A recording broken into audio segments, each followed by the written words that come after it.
So Seconds Out, delighted to be joined, of course, by Hall of Fame promoter Frank Warren. Frank, how's lockdown life treating you?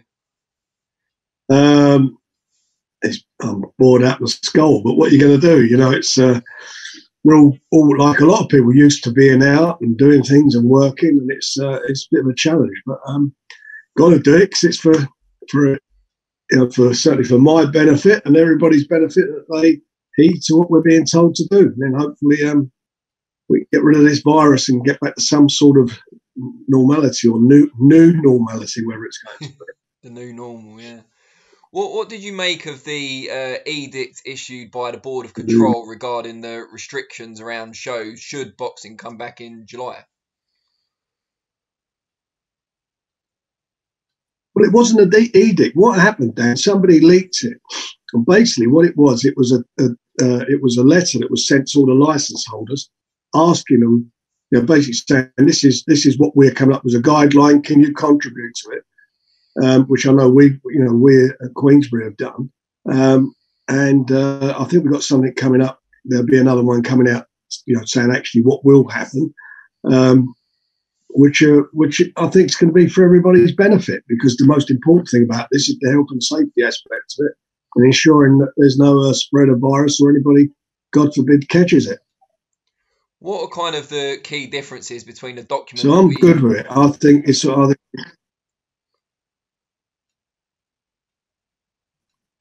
Well, I think that the one is that it was like, I think there's the spitting. Boxers, when I say spit, in the corners, having to rinse their mouths and so forth. But we've sorted all that out. I mean, there's nothing there. The most important thing is, this is all about testing. That's what it's about. Everybody keeps getting tested and tested. If you keep coming up negative, then you're going to be allowed to train and fight. And that's the most important thing. And obviously, everybody being sensible and, pulling together and adhering to what the guidelines are, because you can't deviate from this. One person doesn't do the right thing, it'll ruin it for everybody. And so everybody's got to be sensible and understand these rules are there for a reason. They're not there to be cheated on or anybody thinks there's any shortcuts, because there aren't any shortcuts. We have to adhere to them to the letter. How challenging will it be for fighters to be ready to compete in July when gyms might not even be open until the beginning of July? Well, the fighters, most fighters that we're aware of have been ticking over and training, because you can't go in the gym. It doesn't stop you from running. You're all allowed out an hour a day to do your runs and so forth. And I know they can do their other forms of exercises to keep their weight intact and obviously keep themselves fit and ready to go. Regarding the gyms, it'd be no different than what happens with a football. The football will go to their training grounds, and the boxers will go to whatever the gym is that they're going to use. But that gym won't be open to the general public, and obviously it'll have to be supervised under the conditions that are laid down by the board. So it's provide everybody's sensible, and provide everybody keeps adhering to the sanitisation and keep on, as I'm banging on about the testing, then we should be okay, providing there's no big spike in between. Yeah. If all those factors are in place, when do you anticipate Queensbury coming back? When do you think the first show back might be? I'm hoping it'll be in July. That's what we're looking at, is July, and we're looking to go on at least one show a week, at least, minimum. Wow, one show a week. Is that mainly to get backlog. Guys We've got out? Guys got to get a living. Yeah. I suppose also the fact the board... Well, it's to keep them busy, and also we're only going to be allowed 5 fights per show. Yeah. So that's 10 boxers at the moment. So we got to try and keep people busy. But we intend to run, certainly to start off with minimum one show a week, maybe more. See how we go, and then see what happens and how it develops. I mean, we're moving the Daniel Dubois show, Daniel Dubois and Joe Joyce fight. We have to move that back to September or October because there's no way it's going to go on in July now in front of a live audience. We haven't got the exact date yet. We're negotiating on trying to work a date out with the O2s, so excuse me, so we can get the fight on. The fight, as we know, is contracted. We announced it. We had the press conferences. So it's just, that is a bit of a shame, so that'd be postponed. But I don't want to put that show on behind closed doors. We're not, we want to get it on in front of a live audience. And is that predominantly because the public reception for the fight's been so good? I mean, you sold, from what we heard, well over 10,000 tickets before the shutdown. Yeah, I think we had just under 1,000 tickets left to sell. We sold more than 10. Just under 1,000 left to sell, which would have gone. I think two things. One, obviously the gate revenue is quite considerable, so we don't want to lose the gate revenue. Number two is it's very important, I think, for big fights like that they have a live audience. I think the fight feeds off the live audience. But we don't know what's going to happen. At the moment, as I say, we are going to move. It is being moved. And I hope that's going to be, we get it on in the autumn. But that's subject obviously to the government and their scientific advice approval. And you said about putting on a show a week starting in July. Presumably all those shows will be behind closed doors. Do you anticipate losing some money on some of these shows? Yeah. And you're willing to do that for your fighters? Well, we're not going to make any money on the shows. We've already done the numbers. It just doesn't work. We've got no live gate. And it's not just the fact you're losing the live gate. And the second thing that you've got to bear in mind is the cost that we're going to incur to get these shows on. Yeah. The safety aspects of it, the testing and all this thing that goes with it, providing, the PPE equipment, the sanitising the event after each fight, getting people in to clean up the ring and so forth and the venue. So it's going to be quite a costly exercise. However, we've got to do it because I'll keep using the phrase, we've got to make boxing relevant. When sport comes back, live sport comes back on TV, and there will be live sport on TV unless something drastic happens in June or July. We need to be part of that, and we have to be there. Boxing has to have its presence on, so that people and certainly TV companies think that nobody's missing it or they can do without it. So we've got to be in there. We've got to make sure also that we've got these youngsters coming through, that they don't lose the enthusiasm and say, sod this, it doesn't look like I'm going to be fighting in the near future, and get a job elsewhere. We've got to really pull together to make sure that boxing is seen and has a voice. Is there any sense from your side that your broadcast partners may help out a little bit, especially if you're producing more content than normal, but then they've had a bit of a difficult time themselves? Well, look, we're in a world now where everybody's having a difficult time, unless you're probably in the supermarket business, or you're in the in the health business. Other than that, everybody's struggling, and people don't have disposable income, so they're having to cut back as families. May not have jobs now. Who knows what's going to happen? How this is all going to fall out? What the fallout's going to be? Sky, BT are both in the subscription TV business. There's hardly any live sport. I think BT start off this week with the Bundesliga, but there is hardly any live sport or no live sport on most channels. They're lucky, BT, that they have.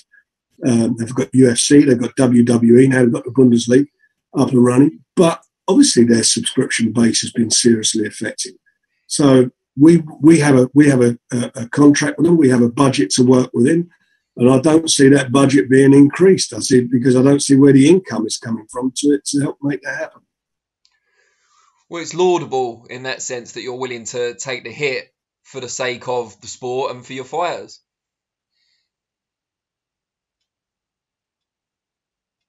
Well, I'm hoping, a fair win. I'm hoping we can try and at least break even, but it is what it is. We've got to be out there. We've got to look long term, and that's always what we have done, is look long term. You think of all these big companies that are going under. Lots of companies are going under, struggling. big businesses, airlines. I mean, even if you look at boxing, like Boxing Monthly went, which is a great shame. But lots of companies are struggling. Lots of people individually are struggling. So we just got to make the best of the situation and until hopefully times get better. I wanted to ask you just quickly about Carl Frampton against Jamel Herring. I know that fight was signed and sealed and ready to go before the shutdown, but now it appears because of travel restrictions and a lack of live gate over here, they're probably going to take interim fights. And there's been rumours Frampton and Mick Conlon might appear on the same show in the summer. Any kind of truth to that? Not at the moment. At the moment, we're just waiting to see what happens. Obviously, as far as Carl's concerned, the fight was made, and we were going to run that show in, I think it was in June. We will now have to look at rescheduling it, and in the meantime, evaluate what the situation is going to be, probably in the next week or so, to make a decision what we're going to do and how we're going to do it. And there's been a lot of rumours during this shutdown period. As the same with